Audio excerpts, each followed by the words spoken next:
मंत्रालयाला लागलेल्या आगीच्या पार्श्वभूमीवर वनाज येथील इंद्रधनु सोसायटीमध्ये अग्निशमन दलाने प्रात्यक्षिके सादर केली। मंत्रालयात लागलेल्या आगीच्या पार्श्वभूमीवर अग्निशमन दलाच्या वतीने आग नियंत्रणात्मक प्रात्यक्षिके सादर करण्यात आली। यावेळी सोसायटीतील रहिवासी मोठ्या संख्येने उपस्थित होते। सोसायटीतील रहिवाशांनी उपस्थित केलेल्या प्रश्नांना अग्निशमन दलाचे अधिकारी प्रमोद सोनावणे यांनी समाधानकारक उत्तरे दिली।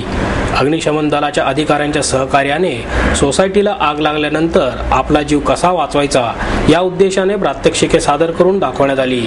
अग्निशमन दलाचे प्रमोद सोनावणे यांनी आगीसारख्या आपत्तीप्रसंगी काळजी कशी घेण्यात यावी याचे देखील लोकशिक्षण दिले। अग्निशमन दलाचे प्रमोद सोनावणे, शशिकांत पवार, राजीव टिळेकर यांनी इंद्रधनु सोसायटीमध्ये थरारक प्रात्यक्षिके सादर केली। यावेळी निवृत्त पोलीस अधिकारी दत्तात्रय टेमघरे, मॅग्नस सर्व्हिसेसचे टीम डायरेक्टर मनोज टेमघरे, राहुल उभे, मिहिर दळवे आदींनी या प्रात्यक्षिकांसाठी विशेष पुढाकार घेतला।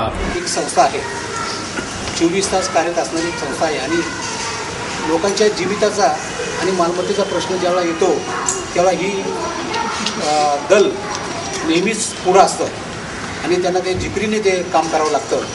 ज्या ज्या ठिकाणी मनुष्यहानी होती त्या ठिकाणी तात्काळ पोचतं आणि त्या ठिकाणी संपूर्ण आग आटोक्यात आणून ते त्या ठिकाणी यशस्वी होतात।